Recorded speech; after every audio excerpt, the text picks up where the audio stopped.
നമസ്കാരം, ഞാൻ ഡോക്ടർ ഭാഗ്യ, Q1B health കെയറിലെ Ayurveda ഡോക്ടറാണ്. ഡയബറ്റീസ് അഥവാ പ്രമേഹം നമുക്കറിയാം, ഇന്ത്യയിൽ തന്നെ ഏറ്റവും കൂടുതൽ രോഗികളുള്ളത് ഈ ഒരു മേഖല, അതായത് പ്രമേഹം എന്നൊരു കാറ്റഗറി തന്നെയാണ്. ഇപ്പോൾ കേരളത്തിലാണെങ്കിലും ഇത് തന്നെയാണ് അവസ്ഥ.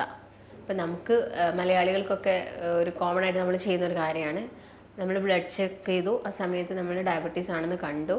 അതായത് ഫാസ്റ്റിങ്ങിൽ ഒരു എബോവ് 110 ഒക്കെ കണ്ടു. അതുപോലെ തന്നെ അല്ലെങ്കിൽ നിങ്ങൾ HbA1c ആവറേജ് ബ്ലഡ് ഷുഗർ നോക്കിയ സമയത്തും അത് ഒരു 6.5ൻ്റെ മേലൊക്കെ കാണുന്ന സമയത്ത് നമുക്ക് പെട്ടെന്ന് ആ ഒരു പേടി വരികയാണ്, അയ്യോ എനിക്ക് ഷുഗർ ഉണ്ട്. സമയത്ത് നമ്മൾ പെട്ടെന്ന് തന്നെ ഡോക്ടറെ അടുത്ത് പോകുന്നു, മെഡിസിൻ എടുക്കുന്നു. അത് ആ ഒരു ബോർഡറിൽ അല്ലെങ്കിൽ ആ ഒരു സ്റ്റാർട്ടിങ്ങിലാണ് കിടക്കുന്നതെങ്കിലും നമുക്ക് പെട്ടെന്ന് തന്നെ മെഡിസിൻ എടുത്ത് കുറയ്ക്കാനാണ് നമ്മൾ എല്ലാവരും ശ്രദ്ധിക്കുന്നത്. പക്ഷെ നിങ്ങൾ മനസ്സിലാക്കേണ്ട ഒരു കാര്യം, മെഡിസിൻ എന്ന് പറയുന്നത് പ്രമേഹം കുറയ്ക്കുന്നതിൽ ഉള്ള ഒരു മാർഗം മാത്രമാണ്. അതും നമുക്ക് അറിയേണ്ടത് അതൊരു റേഞ്ചിൽ എത്തുന്ന സമയത്ത് മാത്രം മതി നമുക്ക് മെഡിസിൻസ്. അതിൻ്റെ മുൻപ് നമുക്കത് ആഹാരത്തിലാണ് മാറ്റം വരുത്തേണ്ടത്.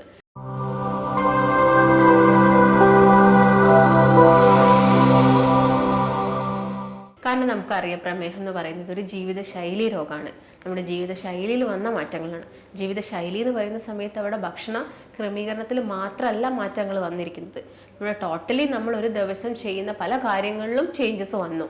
മുൻപുള്ളതിനേക്കാളും പല കാര്യത്തിലും ചേഞ്ചസ് വന്നു. അതിനോടൊപ്പം തന്നെ നമ്മൾ ഒരുപാട് ഭക്ഷണത്തിലും മാറ്റങ്ങൾ കൊണ്ടുവന്നു. ഇതിൻ്റെ ഭാഗമായിട്ടാണ് ഈ ജീവിതശൈലി രോഗങ്ങളൊക്കെ ഉണ്ടാവുന്നത്. അപ്പം പ്രമേഹവും അതുപോലെ തന്നെയാണ്. നമുക്കറിയാം, പ്രമേഹത്തിൽ നമ്മളെല്ലാവരും മനസ്സിലാക്കേണ്ട ഒരു കാര്യം, ഷുഗർ അടങ്ങിയ ഭക്ഷണം കഴിക്കുന്ന സമയത്താണ് പ്രമേഹം ഉണ്ടാകുന്നതെന്ന് നമുക്കൊക്കെ അറിയാം. അത് കറക്റ്റാണ്. അതുപോലെ തന്നെ അന്നജം പ്രമേഹം ഉണ്ടാക്കുന്ന ഒരു വില്ലനാണ്. അതായത് നിങ്ങൾ കൂടുതലായിട്ട് കാർബോഹൈഡ്രേറ്റ് അഥവാ ചോറ്, അരി ഒക്കെ ഉണ്ടാക്കുന്ന ഭക്ഷണങ്ങൾ കൂടുതലായിട്ട് കഴിക്കുകയാണെങ്കിലും നമുക്ക് പ്രമേഹം കൂടാനുള്ള ചാൻസസ് ഉണ്ട്. അപ്പോൾ നിങ്ങൾ പഞ്ചസാര മാത്രം അല്ലെങ്കിൽ പഞ്ചസാര കൊണ്ട് ഉണ്ടാക്കുന്ന ബേക്കറി ഐറ്റംസ്, കേക്ക്സ്, പേസ്ട്രി അങ്ങനെയുള്ള ഐറ്റംസ് മാത്രം ഒഴിവാക്കിയാൽ പോരാ. അതിൻ്റെ കൂടെ തന്നെ കാർബോഹൈഡ്രേറ്റ്സ് നമ്മൾ മാക്സിമം കുറയ്ക്കാൻ വേണ്ടിയിട്ട് ശ്രദ്ധിക്കണം. നമ്മുടെ ഇന്നത്തെ വീഡിയോയിൽ ഞാൻ കൂടുതലായിട്ട് ഉൾപ്പെടുത്തുന്നത്, ഒരു ദിവസം നിങ്ങൾ നിങ്ങളുടെ ലൈഫിലോട്ട് കൊണ്ടുവരേണ്ട കുറച്ച് കാര്യങ്ങൾ എന്തൊക്കെയാണ്, ജീവിത ക്രമീകരണങ്ങൾ എന്തൊക്കെയാണ്, ഭക്ഷണത്തിലും അതുപോലെ തന്നെ എക്സസൈസിലും അങ്ങനെയുള്ള കാര്യത്തിലൊക്കെ നമ്മൾ കൊണ്ടുവരുത്തേണ്ട കുറച്ച് മാറ്റങ്ങൾ എന്തൊക്കെയാണെന്നുള്ളതാണ് ഇന്നത്തെ വീഡിയോയിൽ ഞാൻ നിങ്ങളുമായിട്ട് ഷെയർ ചെയ്യുന്നത്. അപ്പോൾ ആദ്യം തന്നെ പറയുകയാണെങ്കിൽ, നമുക്കറിയാം നമ്മൾ രാവിലെ എഴുന്നേൽക്കുന്ന സമയത്ത് മാക്സിമം നേരത്തെ എഴുന്നേൽക്കാൻ വേണ്ടിയിട്ട് നോക്കുക. അതായത് മാക്സിമം നേരത്തെ എഴുന്നേൽക്കണമെങ്കിൽ എന്താണ്, മാക്സിമം നേരത്തെ കിടന്നുറങ്ങണം. അപ്പം നേരത്തെ കിടന്നുറങ്ങും. ഒരു 10 മണിക്കും 10:30ക്കും ഉള്ളിലൊക്കെ ആയിട്ട് വേഗം തന്നെ കിടന്നുറങ്ങിയിട്ട് രാവിലെ ഒരു 5നും 6നും ഇടയ്ക്കായിട്ട് തന്നെ എഴുന്നേൽക്കാൻ വേണ്ടിയിട്ട് ശ്രദ്ധിക്കാം. നമ്മൾ ആ ഒരു സമയത്ത് എഴുന്നേൽക്കുമ്പോൾ തന്നെ നമുക്ക് ആ ഒരു ഫ്രഷ്നെസ്സും കാര്യങ്ങളും, നമ്മളൊന്ന് ബെഡിൽ നിന്ന് എഴുന്നേറ്റ് കഴിഞ്ഞാൽ നമ്മളങ്ങ് ഓക്കെ ആവും. അതുവരെ നമുക്ക് ബുദ്ധിമുട്ടായിരിക്കും. ചിലപ്പോൾ നമ്മൾ അലാറം ഇങ്ങനെ മുൻപോട്ട് മാറ്റി വയ്ക്കും. ആ ശീലമൊക്കെ ഒന്ന് ഒഴിവാക്കി ജസ്റ്റ് ഒന്ന് നോക്കി, എനിക്ക് എഴുന്നേൽക്കണം, എനിക്ക് മാറണം, ചേഞ്ച് ചെയ്യണം, ലൈഫ് സ്റ്റൈലിൽ കുറേ മോഡിഫിക്കേഷൻസ് വരുത്തണം എന്നൊക്കെ തോന്നുകയാണെങ്കിൽ നമ്മൾ ആ സമയത്ത് തന്നെ എന്ത് ചെയ്യും, എഴുന്നേൽക്കും. ആ സമയത്ത് എഴുന്നേറ്റ് നന്നായിട്ട് നമ്മുടെ പ്രഭാത കർമ്മങ്ങളൊക്കെ ചെയ്തിട്ട് നിങ്ങൾ എന്ത് ചെയ്യുക, എന്തെങ്കിലും ഒരു എക്സസൈസ് നമ്മളെ ബോഡിക്ക് കൊടുക്കണം. എന്തെങ്കിലും ഒരു വാമപ്പ് എന്താണെങ്കിലും നമ്മൾ ബോഡിക്ക് കൊടുക്കണം. അത് നിങ്ങൾക്ക് ഇഷ്ടമുള്ളത് ചെയ്യാം. ഇപ്പം നടത്താണെങ്കിൽ നടത്തം ചെയ്യുക, അല്ലെങ്കിൽ ഓട്ടാണെങ്കിൽ ഓട്ടം ചെയ്യുക, സ്വിമ്മിങ് ആണെങ്കിൽ അപ്പോൾ നിങ്ങൾക്ക് എന്താണോ, ജമ്പിങ് ആണെങ്കിൽ ജമ്പിങ് ചെയ്യുക, സൈക്ലിംഗ് ആണെങ്കിൽ അത് ചെയ്യുക, അല്ലെങ്കിൽ നിങ്ങൾ ജിമ്മിൽ പോയിട്ട് വർക്കൗട്ട് ചെയ്യുന്ന ആളുകളാണെങ്കിൽ അത് ഫോളോ ചെയ്യുക. അപ്പോൾ നടത്തൊക്കെ ആണെങ്കിൽ എന്താണെങ്കിലും ഒരു 45 മിനിറ്റ് മുതൽ 1 മണിക്കൂർ വരെ ഫോളോ ചെയ്യാൻ വേണ്ടിയിട്ട് നോക്കുക. ഇതിൻ്റെ കൂടെ തന്നെ നിങ്ങളൊരു പ്രാണായാമം കൂടി കണ്ടിന്യൂ ചെയ്യുന്നത് നല്ലതായിരിക്കും. പ്രാണായാമം എന്ന് പറയുന്ന സമയത്ത് നമുക്കറിയാം, ശ്വാസകോശം കുറച്ചും കൂടി ഹെൽത്തി ആവാൻ വേണ്ടിയിട്ടാണ്. അപ്പോൾ ശ്വാസകോശമായിട്ട് ബന്ധപ്പെട്ട അസുഖങ്ങളുള്ള ആളുകൾ മാത്രം ഇത് ചെയ്താൽ മതിയോ, പോരാ. നമുക്ക് എല്ലാവർക്കും പ്രാക്ടീസ് ചെയ്യാൻ പറ്റുന്ന കാര്യങ്ങളാണ് പ്രാണായാമസ്. അതായത് നമുക്കൊരു ഏജ് ആവുന്ന സമയത്ത് നമുക്ക് എല്ലാവർക്കും ബുദ്ധിമുട്ട്, ബ്രീത്തിങ്ങിനാണെങ്കിലും ബുദ്ധിമുട്ട് വരും. അലർജി കംപ്ലയിൻസ് ഉള്ള ആളുകൾക്കാണെങ്കിൽ ആ ബുദ്ധിമുട്ട് ആ ഒരു ഏജ് ആവുന്ന സമയത്ത് കൂടും. അപ്പോൾ അതൊക്കെ പ്രിവെൻറ്റ് ചെയ്യാൻ വേണ്ടിയിട്ട് നമുക്ക് പ്രാണായാമങ്ങളും കാര്യങ്ങളും ഒക്കെ നമുക്ക് എന്ത് ചെയ്യാം, സ്റ്റാർട്ട് ചെയ്യാവുന്നതാണ്. അപ്പം അത് ഫോളോ ചെയ്യുക. അതിൻ്റെ കൂടെ തന്നെ ഞാൻ പറഞ്ഞ പോലെ തന്നെ ഒരു എക്സസൈസ്, വാക്കിങ്ങോ എന്താണെങ്കിലും അതും ചെയ്യുക. അപ്പോൾ വാക്കിംഗ് എന്നൊക്കെ പറയുന്ന സമയത്ത് കുറച്ചൊരു എയറോബിക് ആയിട്ട്, അതായത് കുറച്ചൊന്ന് നമ്മുടെ ഹാർട്ട് റേറ്റ് കൂടുന്ന രീതിയിലുള്ള നടക്കാൻ വേണ്ടിയിട്ട് നോക്കുക. അപ്പം നടക്കുന്ന സമയത്ത് ആദ്യം തന്നെ അങ്ങ് വേഗം പോയിട്ട് സ്പീഡിൽ നടക്കുകയല്ല, ആദ്യം കുറച്ച് പതിയെ നടക്കുക. എന്നിട്ട് നമ്മൾ ആ ഒരു സ്പീഡ് മെല്ലെ കൂട്ടി വരിക. പിന്നെ അവസാനം എൻഡ് ചെയ്യുന്ന സമയത്ത് ഒരു സ്പീഡ് കുറച്ചുകൊണ്ട് നടത്തൊക്കെ പ്രാക്ടീസ് ചെയ്യുക. ഇത് ചെയ്ത് കഴിഞ്ഞതിന് ശേഷം എന്ത് ചെയ്യാം, നമുക്ക് ബ്രേക്ക്ഫാസ്റ്റ് ആണ്. ചില ആളുകൾക്ക് ഒരു ശീലമുണ്ട് രാവിലെ എഴുന്നേറ്റ പാട് എന്ത് ചെയ്യുക, ഒരു ചായയോ അങ്ങനെ കോഫിയോ അങ്ങനെ എന്തെങ്കിലുമൊക്കെ കഴിക്കാം. ഇപ്പോൾ പ്രമേഹ രോഗികളാണ് നമ്മൾ കൂടുതലായിട്ട് ഫോക്കസ് ചെയ്യുന്നതെങ്കിൽ ചായയൊക്കെ കുടിക്കുകയാണെങ്കിൽ തന്നെ മാക്സിമം അവർ മധുരം ഒഴിവാക്കുന്നതാണ് ഏറ്റവും നല്ലത്. പഞ്ചസാര എത്ര ഒഴിവാക്കുന്നതോ അത്രയും നമ്മളെ ബോഡിക്ക് അത് നല്ലതാണ്. ഒരുപാട് ഗുണങ്ങളുണ്ട്. പ്രമേഹം മാത്രമല്ല, അമിതവണ്ണം കുറയ്ക്കാൻ പറ്റും. ഫാറ്റി ലിവർ ഉള്ളവർക്ക് അത് കുറയ്ക്കാൻ പറ്റും. അനാവശ്യമായിട്ട് വരുന്ന ഫാറ്റും ഒക്കെ നമ്മൾ ബോഡിയിൽ നിന്ന് കുറയ്ക്കാൻ വേണ്ടിയിട്ട് ഇത് ഹെൽപ്പ് ചെയ്യും. അതുപോലെ തന്നെ നമ്മുടെ ടേസ്റ്റ് ബഡ്സ് ഒക്കെ ആണെങ്കിൽ കുറച്ചും കൂടി എന്താവും, ആക്റ്റീവ് ആവും. അപ്പോൾ നമ്മൾ എന്ത് ഭക്ഷണം കഴിക്കുകയാണെങ്കിലും നമുക്ക് ആ ഭക്ഷണത്തിന് ഒരു രുചി തോന്നും. അതുപോലെ തന്നെ നമുക്കൊരു ഫുൾനെസ് ഒക്കെ ഫീൽ ആവും. അപ്പോൾ ഇങ്ങനെയുള്ള കാര്യങ്ങളൊക്കെ നിങ്ങൾ എന്ത് ചെയ്യുക, ഒന്ന് ശ്രദ്ധിക്കുക രാവിലെ എഴുന്നേറ്റിട്ട്. അപ്പോൾ നിങ്ങൾ ചായയോ കോഫിയോ ഒക്കെ കുടിക്കുക, വിത്തൗട്ട് ഷുഗറാണ്. അതിൻ്റെ കൂടെ കടികളൊക്കെ മാക്സിമം ഒഴിവാക്കുക. ഷുഗർ പേഷ്യൻസ് ആണ് പ്രത്യേകം ശ്രദ്ധിക്കേണ്ടത്. ഇത് കഴിഞ്ഞ് വന്നിട്ട് നിങ്ങൾക്ക് ചിലപ്പോൾ നിങ്ങൾ ഓഫീസിൽ പോകുന്ന ആളുകളായിരിക്കും, അല്ലെങ്കിൽ എന്തെങ്കിലും വർക്ക് ചെയ്യുന്ന ആളുകളൊക്കെ ആയിരിക്കും. അങ്ങനെയുള്ള ആളുകളാണെങ്കിൽ നമുക്ക് എന്താണെങ്കിലും ബ്രേക്ക്ഫാസ്റ്റ് നമ്മൾ സ്കിപ്പ് ചെയ്യരുത്. അപ്പം ബ്രേക്ക്ഫാസ്റ്റ് നമ്മൾ മലയാളീസിൻ്റെ കേസ് നോക്കുകയാണെങ്കിൽ ഒട്ടുമിക്ക എല്ലാ വീടുകളിലും എന്താണ്, പുട്ട്, പത്തിരി അല്ലെങ്കിൽ ദോശ, ഇഡ്ഡലി ഇങ്ങനെയുള്ള കാര്യങ്ങളൊക്കെയാണ് കൂടുതൽ. നമുക്കറിയാം ഇതൊക്കെ അരി ആഹാരം കൊണ്ടാണ് കൂടുതൽ ഉണ്ടാക്കുന്നത്. അപ്പോൾ അത് മാക്സിമം എന്ത് ചെയ്യുക, നമ്മൾ കട്ട് ഔട്ട് ചെയ്യാം. അല്ലെങ്കിൽ നിങ്ങളിപ്പോൾ മെഡിസിനൊക്കെ കഴിക്കുന്ന ആളുകളായിരിക്കും. ചിലപ്പോൾ നിങ്ങൾ അത്യാവശ്യം നല്ല ഷുഗർ പേഷ്യൻ്റ് ആണെങ്കിൽ മെഡിസിൻസ് കഴിക്കുന്നുണ്ടെങ്കിൽ ചിലപ്പോൾ നിങ്ങൾ ഒരു ചെറിയ കഷ്ണം പുട്ടോ അല്ലെങ്കിൽ ഒരു ഇഡ്ഡലിയോ 1-2 ഇഡ്ഡലിയോ ഒക്കെ എടുക്കുന്നുണ്ടാവും. അത് നിങ്ങളുടെ ഡോക്ടറിൻ്റെ നിർദ്ദേശപ്രകാരം മാത്രം കഴിക്കുക. അല്ലെങ്കിൽ നിങ്ങൾക്ക് വലിയ രീതിയിൽ ഷുഗർ ഒന്നും ഇല്ലെങ്കിൽ നമുക്ക് കുറച്ച് കാലത്തേക്ക് എന്ത് ചെയ്യാം, ഈ അരി ആഹാരമൊക്കെ കംപ്ലീറ്റ് ആയിട്ട് ഒഴിവാക്കുക. അല്ലെങ്കിൽ നിങ്ങൾ മെഡിസിൻ കഴിക്കുന്നുണ്ടെങ്കിൽ പെട്ടെന്ന് നിങ്ങൾക്ക് ഹൈപ്പോഗ്ലൈസീമിയ ഒക്കെ വരാനുള്ള ചാൻസസ് കൂടുതലാണ്. പെട്ടെന്ന് ഷുഗർ കുഴഞ്ഞു പോവുക, ക്ഷീണം വരുന്നതൊക്കെ. അപ്പോൾ അങ്ങനെയുള്ള ആളുകളാകുന്ന സമയത്ത് എന്ത് ചെയ്യാം, ഞാൻ നേരത്തെ പറഞ്ഞ പോലെ തന്നെ ഈ ഭക്ഷണത്തിൽ എന്തെങ്കിലുമൊക്കെ ആഡ് ചെയ്യുക. അല്ലെങ്കിൽ രാവിലെ നിങ്ങൾക്ക് കഴിക്കാൻ പറ്റുന്നതാണ് മുട്ട നമുക്ക് നമ്മുടെ ഭക്ഷണത്തിൽ ഇൻക്ലൂഡ് ചെയ്യാം. അതുപോലെ തന്നെ വലിയ ധാന്യങ്ങളിലാണെങ്കിലും ഷുഗർ കൂടുതലാണ്. അതിലൊരു 80 മുതൽ 85% ഗ്ലൈസിമിക് ഇൻഡെക്സ് അത് കൂടുതലായിട്ടുള്ളതാണ്. അതുപോലെ തന്നെ ചെറിയ ധാന്യങ്ങളാണെങ്കിൽ കുറച്ചും കൂടി കുറവാണ്. അതായത് ഒരു 60-65 ഉള്ളൂ ഷുഗർ ഉള്ളൂ. അപ്പോൾ ആ ധാന്യങ്ങളൊക്കെ നമ്മുടെ ഭക്ഷണത്തിൽ നമുക്ക് ഇൻക്ലൂഡ് ചെയ്യാവുന്നതാണ്. അതുപോലെ തന്നെ നിങ്ങൾക്ക് രാവിലത്തെ ഒരു ബ്രേക്ക്ഫാസ്റ്റിൽ ഇൻക്ലൂഡ് ചെയ്യാൻ പറ്റുന്ന ഒരു കാര്യം എന്ന് പറയുന്നത് മുട്ടയാണ്. മുട്ട എന്ന് പറയുമ്പോൾ എല്ലാവർക്കും പേടിയാണ് മുട്ട എന്ന് കേൾക്കുമ്പോൾ. മുട്ട കൊഴുപ്പുണ്ടാക്കുന്നതാണ്, കൊളസ്ട്രോൾ കൂട്ടും, ഫാറ്റി ലിവർ ഉണ്ടാക്കും, അങ്ങനത്തെ ചിന്താഗതി, LDL കൊളസ്ട്രോൾ കൂട്ടുന്നൊക്കെ ഉള്ളത്. എന്നാൽ അങ്ങനെയല്ല. മുട്ട എന്ന് പറയുന്നത് ശരിക്കും നല്ലൊരു ഭക്ഷണമാണ്. നമുക്ക് എല്ലാവർക്കും കഴിക്കാൻ പറ്റുന്ന 0 ഷുഗർ ഉള്ള ഒരു ഫുഡാണ്. അതായത് രാവിലെ നിങ്ങൾക്ക് 1-2 മുട്ട, ഇതിപ്പം ഷുഗർ പേഷ്യൻസിനാണെങ്കിലും കഴിക്കാം. അതായത് മുട്ടയിൽ ഞാൻ നേരത്തെ പറഞ്ഞ പോലെ തന്നെ ലെസിത്തിൻ എന്ന് പറഞ്ഞ നല്ലൊരു ആൻറ്റി ഓക്സിഡൻ്റ് ഉണ്ട്. ഇത് നമ്മുടെ രക്തക്കുഴലുകളിലൊക്കെ വരുന്ന ബ്ലോക്കൊക്കെ കുറയ്ക്കാൻ വേണ്ടിയിട്ട് ഹെൽപ്പ് ചെയ്യും. അതുപോലെ തന്നെ HDL കൊളസ്ട്രോൾ കൂട്ടും. HDL കൊളസ്ട്രോൾ നമുക്കറിയാം നമ്മുടെ ഹാർട്ടിന് വേണ്ട കൊളസ്ട്രോളാണ്. അത് കൂട്ടാൻ വേണ്ടിയിട്ട് ഇത് ഹെൽപ്പ് ചെയ്യും. അതുപോലെ തന്നെ ഇതിൽ വൈറ്റമിൻ എയും ഡിയും എല്ലാം അടങ്ങിയിട്ടുണ്ട്. അതേപോലെ തന്നെ B കോംപ്ലക്സുകളൊക്കെ നമുക്കറിയാം. B കോംപ്ലക്സ് എന്തിനൊക്കെ നമുക്ക് ശരീരത്തിന് എല്ലാത്തിനും, മുടി മുതൽ കാല് വരെ നമ്മളെ എല്ലാ ഓർഗൻസിനാണെങ്കിലും ബോൺസിനാണെങ്കിലും ഒക്കെ B കോംപ്ലക്സും D ഒക്കെ ആവശ്യമാണ്. അപ്പോൾ ഇതിനൊക്കെ അടങ്ങിയിട്ടുള്ളൊരു ഭക്ഷണമാണ് എന്തെന്ന് പറയുന്നത്, മുട്ട എന്ന് പറയുന്നത്. അപ്പോൾ നമുക്ക് മുട്ട നമ്മളെ ഭക്ഷണത്തിൽ ആഡ് ചെയ്യാം. അതുപോലെ ഡോക്ടേഴ്സ് ഇപ്പം കൊടുക്കുന്നതാണ് പേഷ്യൻസിനോട് ഓട്സ് കഴിക്കാൻ പറയും. അപ്പോൾ ഓട്സ് കഴിക്കാൻ പറയുന്ന സമയത്ത് എല്ലാവരും ഡയറക്റ്റ് ആയിട്ട് പോയിട്ട് ഉള്ള ഓട്സ് വാങ്ങിയിട്ട് കഴിക്കും. അതല്ല, നമുക്കിപ്പം സ്റ്റീൽ കട്ടായിട്ടുള്ള അല്ലെങ്കിൽ ഫൈബർ റിച്ച് ആയിട്ടുള്ള ഓട്സ് ഒക്കെ മാർക്കറ്റിലൊക്കെ അവൈലബിൾ ആണ്. അങ്ങനെയുള്ള ഓട്സ് വാങ്ങിയിട്ട് നിങ്ങളതൊരു ഉപ്പുമാവോ അല്ലെങ്കിൽ പുട്ടാക്കി കഴിക്കുന്ന സമയത്ത് അതിൽ നന്നായിട്ട് വെജിറ്റബിൾസും കൂടി ആഡ് ചെയ്യാൻ വേണ്ടിയിട്ട് ശ്രദ്ധിക്കാം. ഇപ്പോൾ ബീൻസ് ആയിക്കോട്ടെ, അങ്ങനെയുള്ള വെജിറ്റബിൾസൊക്കെ നന്നായിട്ട് ആഡ് ചെയ്തിട്ട് നിങ്ങൾ രാവിലത്തെ ബ്രേക്ക്ഫാസ്റ്റ് ഈ ഒരു രീതിയിൽ എന്ത് ചെയ്യാം, കണ്ടിന്യൂ ചെയ്ത് പോവാം.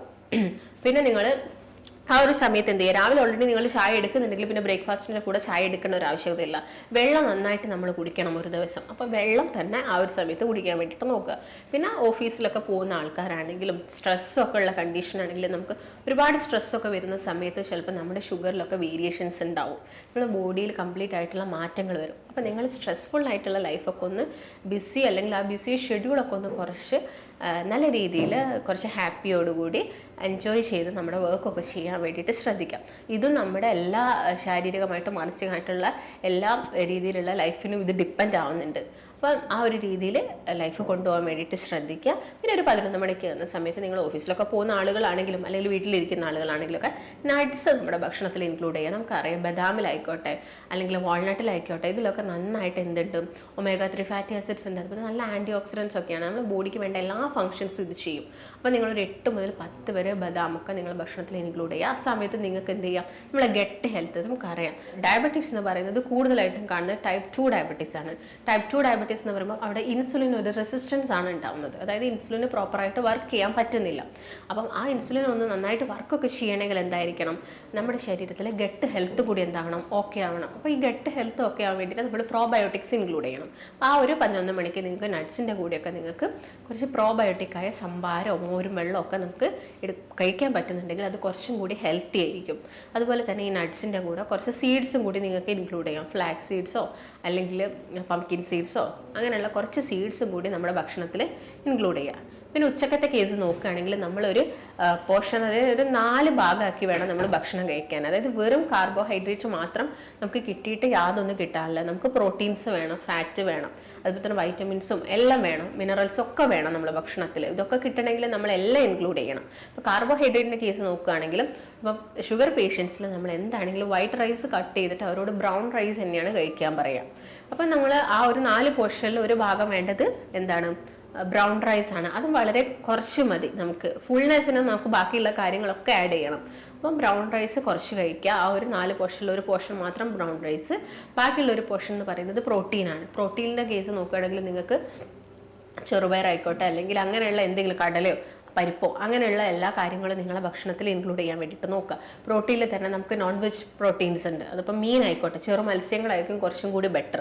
അപ്പോൾ മത്തി അങ്ങനെയുള്ള ചെറിയ ചെറിയ മീനുകളൊക്കെ നമ്മുടെ ഭക്ഷണത്തിൽ ഇൻക്ലൂഡ് ചെയ്യുക. ഫാറ്റിൻ്റെ കേസ് നോക്കുകയാണെങ്കിലും എല്ലാ ദിവസവും നിങ്ങൾ ഫാറ്റ് എടുക്കണം എന്ന് കരുതിയിട്ട് റെഡ് മീറ്റോ കാര്യങ്ങളോ ഒന്നും ഇൻക്ലൂഡ് ചെയ്യേണ്ട. ലീൻ മീറ്റ് അല്ലെങ്കിൽ വൈറ്റ് മീറ്റ് ആയാൽ നമുക്ക് ചിക്കൻ ഇൻക്ലൂഡ് ചെയ്യാം. അതും എല്ലാ ദിവസവും വേണമെന്നൊന്നുമില്ല. നിങ്ങൾ ഓൾട്ടർനേറ്റ് ഡേയ്സിലാണെങ്കിലും നിങ്ങൾക്കത് ഭക്ഷണത്തിൽ ഇൻക്ലൂഡ് ചെയ്യും. പിന്നെ നമുക്ക് നന്നായിട്ട് വേണ്ടത് എന്താണ്, വൈറ്റമിൻസും മിനറൽസും ഒക്കെയാണ്. അത് നമുക്ക് നന്നായിട്ട് സാലഡ്സൊന്നും കുക്കുംബർ അതുപോലെ തന്നെ ഒനിയൻ, ക്യാരറ്റ് ഇങ്ങനെയുള്ള സാലഡ്സ് നമ്മുടെ ഭക്ഷണത്തിൽ എന്ത് ചെയ്യാൻ വേണ്ടി ഇൻക്ലൂഡ് ചെയ്യാൻ വേണ്ടിയിട്ട് ശ്രദ്ധിക്കാം. ഇതാണ് ശരിക്കും നമ്മൾ ഉച്ചവരെ നമ്മൾ കഴിക്കേണ്ട ഒരു ഭക്ഷണ ക്രമീകരണം. ഇതിൻ്റെ കൂടെ തന്നെ ഞാൻ നേരത്തെ പറഞ്ഞപ്പോൾ തന്നെ രാവിലെ ആ ഒരു എക്സസൈസ് നിങ്ങൾ കംപ്ലീറ്റ് ആയിട്ട് ഫോളോ ചെയ്യണം. ഇപ്പോൾ നിങ്ങൾ വർക്ക് ചെയ്യുന്ന ആളുകളൊക്കെ ആണെങ്കിൽ, ഓഫീസിലാണെങ്കിൽ സെഡൻറ്ററി ലൈഫ് സ്റ്റൈൽ ഫോളോ ചെയ്യുന്ന ആളുകളായിരിക്കും.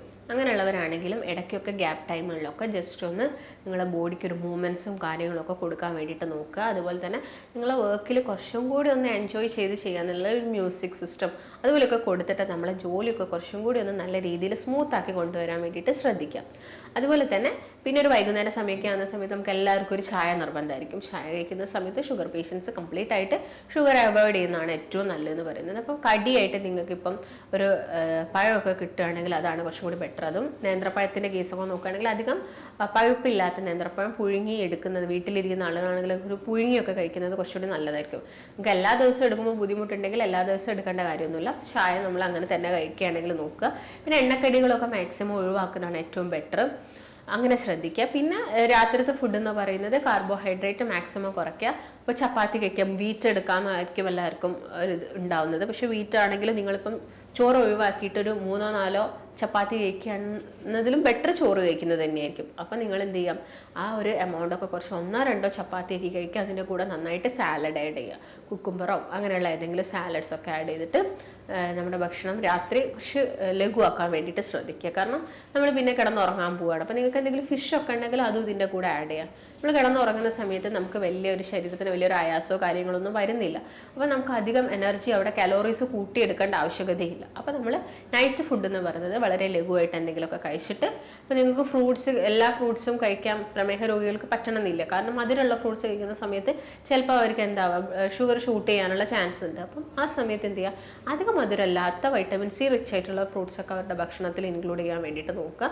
നെല്ലിക്ക ആയിക്കോട്ടെ, അല്ലെങ്കിൽ ഓറഞ്ച് ആയിക്കോട്ടെ, അല്ലെങ്കിൽ മുസമ്പി പോലുള്ള ഫ്രൂട്ട്സ് ഒക്കെ കഴിക്കുന്നവർക്ക് കുറച്ചും കൂടി നല്ലതാണ്. അപ്പോൾ ഇങ്ങനെയുള്ള കാര്യങ്ങളൊക്കെ അവരുടെ ഭക്ഷണത്തിൽ ഇൻക്ലൂഡ് ചെയ്യുക. ഇപ്പോൾ രാത്രി സമയത്താണെങ്കിലും മാക്സിമം നേരത്തെ കിടന്നുറങ്ങാൻ വേണ്ടിയിട്ട് നോക്കുക.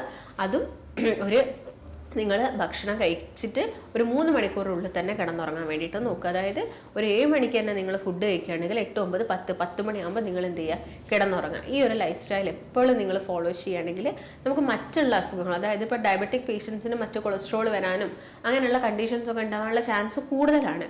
അതൊക്കെ പ്രിവെൻറ്റ് ചെയ്യാൻ വേണ്ടിയിട്ട് നമ്മൾ ഈ കാര്യങ്ങളൊക്കെ ഫോളോ ചെയ്യുന്നത് എപ്പോഴും നല്ലതായിരിക്കും. ഇതിൻ്റെ കൂടെ തന്നെ അവർക്ക് എന്ത് ഫോളോ ചെയ്യാം, ഇൻ്റർമീഡിയറ്റ് ഫാസ്റ്റിംഗ് അവർക്ക് അവരുടെ ലൈഫിലോട്ട് കൊണ്ടുവരാം. ഇൻ്റർമീഡിയറ്റ് ഫാസ്റ്റിംഗ് എന്ന് പറയുമ്പോൾ നമുക്കറിയാം 13 13 മണിക്കൂർ അല്ലെങ്കിൽ 16 മണിക്കൂറോളം എന്ത് ചെയ്യുക, ഫാസ്റ്റിംഗ് എടുക്കുക. അപ്പോൾ ഏറ്റവും ബെറ്റർ എന്ന് പറയുന്നത് വൈകുന്നേരം 5 മണിക്ക് ഭക്ഷണം കഴിക്കുക, അല്ലെങ്കിൽ ഒരു 7 മണിക്ക് ഭക്ഷണം കഴിക്കുകയാണെങ്കിൽ നെക്സ്റ്റ് ഡേയ്സ് നിങ്ങൾ ആ ഒരു ടൈം കാൽക്കുലേറ്റ് ചെയ്തിട്ട് അടുത്ത ദിവസം രാവിലെ ബ്രേക്ക്ഫാസ്റ്റ് കഴിക്കുക. അപ്പോൾ അത്രയും സമയം നമ്മുടെ ബോഡിക്ക് എന്താണ് പ്രത്യേകിച്ച് വലിയ രീതിയിലുള്ള വർക്കും കാര്യങ്ങളൊന്നും കൊടുക്കാതെ ഒരു റെസ്റ്റ് കൊടുക്കുന്ന സമയമാണ്. ഇതിനുള്ള സമയത്ത് അനാവശ്യമായിട്ട് വരുന്ന ഫാറ്റും കാര്യങ്ങളും കുറയ്ക്കാൻ സാധിക്കും. ഇൻസുലിൻ റെസിസ്റ്റൻസ് നമുക്ക് കുറച്ച് കൊണ്ടുവരാനൊക്കെ സാധിക്കും.